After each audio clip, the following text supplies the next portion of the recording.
Hi everyone, आप लोगों ने सुना होगा अभी मतलब जेई और नीट एग्जाम आने वाला है। ये अपार आईडी करके नया चीज़ आया है। तो ये क्या है अपार आईडी, इसका इंपॉर्टेंस क्या है? बहुत सारे सवाल हैं स्टूडेंट्स के अंदर। तो मेरे पास इंग्लिश में सवाल, हिंदी में सवाल और उसके आंसर सभी रेडी करके रखा है मैंने। मोस्टली 8 ऐसे सवाल हैं तो ये आप लोगों को हेल्पफुल रहेंगे। How does APAAR ID streamline the application process for JEE और NEET exam? APAAR ID JEE और नीट परीक्षा के लिए आवेदन प्रक्रिया को कैसे सुव्यवस्थित करता है, कैसे ये इजी करता है और एक सिंगल डायरेक्शन में काम करता है। इसका आंसर यह है, अपार ID simplifies application by providing a single digital source for your verified academic records. आपको क्या करना पड़ता था? आप अपना 10th का मार्कशीट अपलोड करो, 12th का मार्कशीट अपलोड करो, फिर अगर साइड में कुछ कोर्स किया उसका अपलोड करो। तो यहाँ पे सिंगल एजुकेशन डिजिटल सोर्स, इसका मतलब क्या है? जितने भी आपके एकेडमिक रिकॉर्ड्स हैं सब एक जगह पे रहेगा, एक आईडी बनेगा उसका। वो आईडी एंटर करोगे तो वो पास्ट का सब कुछ वेरीफाई हो जाएगा। आपको अलग से डॉक्यूमेंट अपलोड करो, वेरीफाई करो, जो काउंसलिंग का प्रोसीजर है वो बहुत ईजी हो जाएगा। इसीलिए ये किया गया है। You won't need to repeatedly upload documents. वही चीज मैंने बताया, बार बार आपको डॉक्यूमेंट अपलोड करने की जरूरत नहीं पड़ेगी। You won't need to repeatedly upload documents, reducing paperwork and potential delays during verification. जब वेरिफिकेशन होता है टाइम लगता है, तो सब कुछ वेरीफाई करो, पीछे से रिकॉर्ड चेक करो। अभी वो सब कुछ नहीं होगा, तुरंत आप अपलोड किए तो आपका सारा एकेडमिक डॉक्यूमेंट्स एक बार में वो फेच हो जाएगा। So that is the answer. Second question, how can अपार ID help with credit transfers if I switch coaching centres और move to a different state? अगर आपने 10th एक जगह से किया है, 12th एक जगह से किया है, आप कोचिंग भी ले रहे हो और फिर आप अप्लाई करना चाहते हो, तो यदि मैं कोचिंग सेंटर बदलता हूं या किसी दूसरी राज्य में जाता हूं, तो अपार आईडी क्रेडिट ट्रांसफर में कैसे मदद कर सकता है?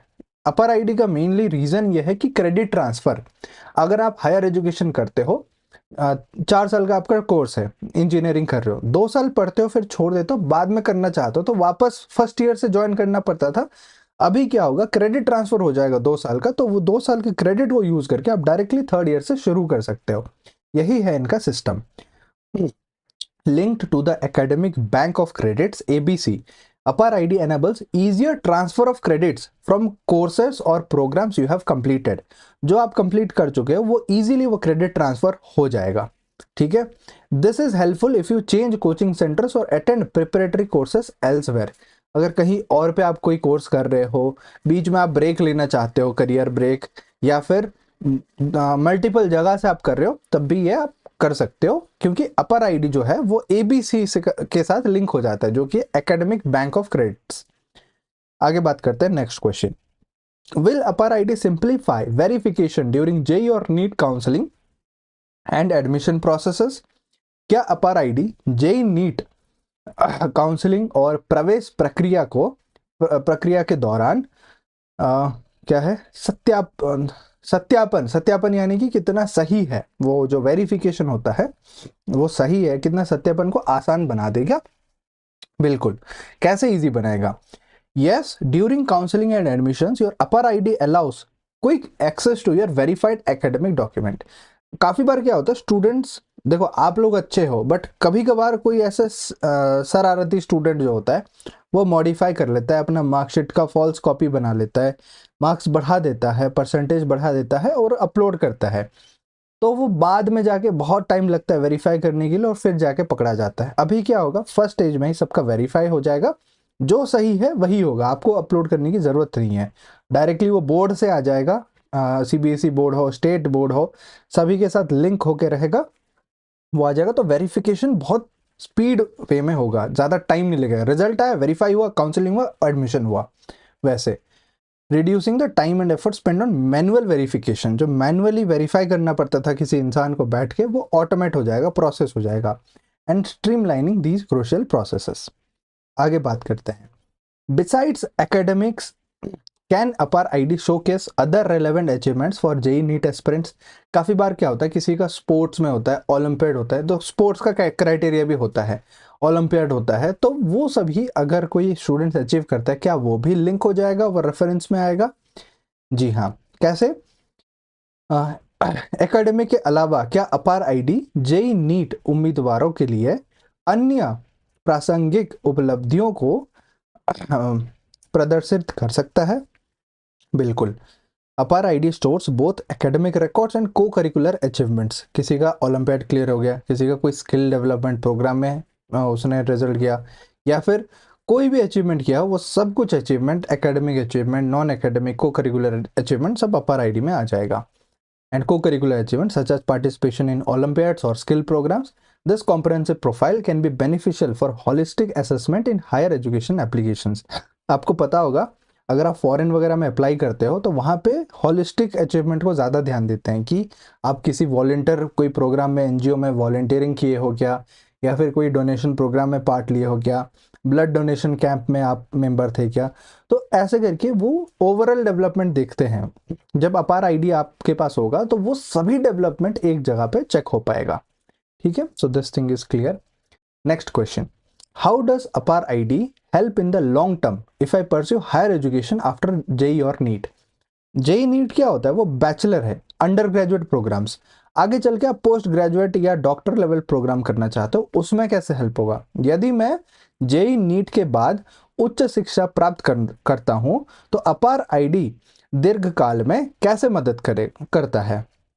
Bye maintaining a continuous digital record of your educational journey, Apar ID simplifies further studies by making your verified academic credentials easily accessible for subsequent applications और certifications।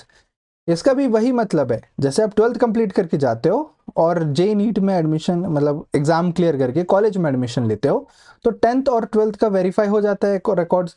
सेम उसी तरीके से अगर आप जेई नीट कंप्लीट किए, यानी कि under graduate या जो नीट का है, आप डॉक्टर बन गए, तो आप पोस्ट ग्रेजुएट करना चाहते हो, या जेई का कोई स्टूडेंट है जो आगे चल के वो मास्टर्स करना चाहता है, वो कर सकते हैं।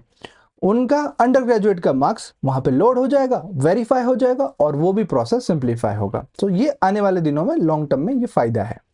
ठीक है, next question, how does APAAR ID ensure the security and verification of my academic history. आपको पता होगा जो एकेडमिक डिटेल्स है, जो रोल नंबर है, या आपका फादर्स नेम, मदर्स नेम, जो रिजल्ट है, वो बहुत इंपॉर्टेंट होता है। कहीं पे भी हम किसी को नहीं दे सकते, वरना वो फिर आपके जगह लेके वो फॉल्स बना देगा, मतलब क्या बोलते हैं, कॉपी बना देगा, और खुद को वैसे आपके जैसा ट्रीट करके वो कहीं एडमिशन ले लेगा या किसी और का एडमिशन करवा देगा, ऐसा होता है। सो हम हर जगह ऐसे अपलोड नहीं कर सकते। तो एक सिक्योरिटी पे भी बात आती है। जो अपार आईडी है गवर्नमेंट ने बनाया है, ये कितना सिक्योर है वेरिफिकेशन के लिए। तो अपार आईडी मेरे क्या है ये, शैक्षणिक इतिहास, मतलब एकेडमिक, शायद हाँ, एकेडमिक हिस्ट्री, इतिहास की सुरक्षा और सत्यापन को कैसे सुनिश्चित करता है। सुरक्षा बहुत इंपॉर्टेंट है, सिक्योरिटी इज वेरी इंपॉर्टेंट।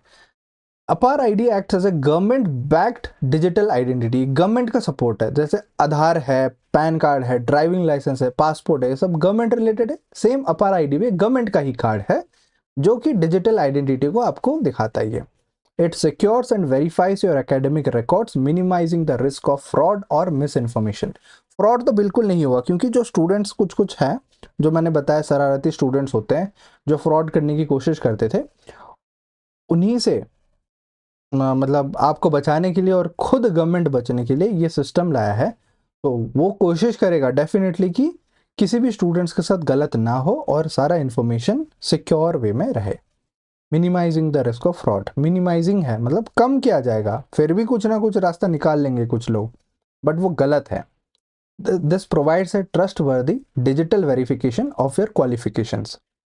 सो जो भी आपका क्वालिफिकेशंस होगा, under graduate, 12th complete, 10th complete, सभी एक जगह पे स्टोर होगा। How can I access my academic records via app. ये बहुत इंपॉर्टेंट सवाल है, ये सेकंड लास्ट क्वेश्चन है आज हमारे यहाँ। तो ये यहाँ पे बोला जा रहा है कि how can I access my academic records via APAAR ID letter in my academic और प्रोफेशनल करियर। मैं अपने शैक्षणिक या व्यावसायिक करियर, व्यावसायिक मतलब क्या होता है, प्रोफेशनल करियर के बाद मैं अपार आईडी के माध्यम से अपनी ये एजुकेशनल रिकॉर्ड तक कैसे पहुंच सकता हूं। तो कैसे आप एक्सेस कर सकते हो, ये सब कुछ डिजी लॉकर में मिल जाएगा। Everything is available in DigiLocker. आप चाहे पैन कार्ड ले लो, आधार कार्ड ले लो, या 10th 12th मार्कशीट, सब डिजी लॉकर में अवेलेबल है, बट वो वेरीफाई होने में काफ़ी बार सही नहीं होता है, इसीलिए वो ABC ID या अपार ID बना रहा है। So, Apar ID links to your DigiLocker account, giving you lifelong access to your marksheets, certificates, and credentials from any location, eliminating the need to keep physical copies of your records. तो physical copy रखने की ज़रूरत नहीं। तो जो laminate करते थे या फट जाता था या फिर खो जाता था, वो सब अभी टेंशन नहीं है, सब कुछ आपका ऑनलाइन रहेगा, ऑनलाइन ही वेरीफाई हो जाएगा। जिसके पास मल्टीपल मार्कशीट्स भी आते हैं, किसी ने इम्प्रूवमेंट एग्जाम दिया हो, उसके एक सब्जेक्ट के अलग से मार्कशीट आते हैं, तो वो सब का प्रॉब्लम नहीं होगा। एवरीथिंग इज लाइक यूनिफाइड, एक जगह पे आपको एक्सेस हो जाएगा। Coming to the last question, how do I correct data errors in my APAAR ID? देखो ऑब्वियसली इतना कुछ ऑनलाइन हो रहा है तो कुछ ना कुछ गलती होगा ही, चाहे किसी का मतलब मार्क्स मिसिंग हो जाएगा, कुछ अपलोड नहीं हो रहा होगा, इंप्रूवमेंट दिया है वो मार्क्स रिफ्लेक्ट नहीं हो रहे हैं, वो सभी प्रॉब्लम्स का सॉल्यूशन क्या होगा? यदि कोई समस्या है तो मैं अपने अपार ID के डेटा त्रुटियों को कैसे ठीक करूं? ठीक करने का तरीका यह है कि if there are any discrepancies in your APAAR ID, your school will guide you to the nearest common service center, CSC। तो स्कूल से पता कर लो, आपका जो स्कूल था आप पूछो उनसे। मेरा अपार ID तो मैंने ऑनलाइन बनाया, देखो अपार ID अभी से स्कूल वाले बना रहे हैं सबके लिए, बट अगर आप बाद में देख रहे हो आपका स्कूल नहीं है, प्राइवेट कैंडिडेट थे या इम्प्रूवमेंट थे, आपने ड्रॉप ईयर लिया है, आपका स्कूल वैसा नहीं है, डमी स्कूल से पढ़ रहे हो, तो उनके लिए क्या करना है, जो स्कूल में आप थे उनसे जाके आप पूछो कि सर मुझे अपार ID में कुछ डेटा करेक्ट करवाना है, मुझे CSC बता दो, कॉमन सर्विस सेंटर मेरे आसपास कौन सा है बता दो, मैं वहां जाके करेक्ट करवा लूंगा। This makes the correction process easy and ensures your data remains accurate. Aadhaar में जैसे अपडेट होता है तो आधार सेंटर जाते हैं हम, सेम उसी तरीके से अपार ID में भी कुछ करेक्ट करना होगा तो आप उसके सेंटर में विजिट करके करेक्ट करवा सकते हो data. So that's the thing. इस वीडियो में मैंने ये सारे पॉइंट्स कवर कर लिए कि JEE और नीट के लिए कैसे ये हेल्पफुल है, यूजफुल है, और कुछ दिक्कत होता है, डाउट होता है तो कमेंट में बिल्कुल मुझे पूछ सकते हो, ठीक है। सो चैनल पे पहली बार हो तो प्लीज़ चैनल को सब्सक्राइब कर लो, वीडियो को यहाँ तक देख चुके हो तो जल्दी से वीडियो को लाइक कर लो। मिलते हैं अगले वीडियो में, तब तक keep learning, keep exploring and keep smiling. Thank you so much.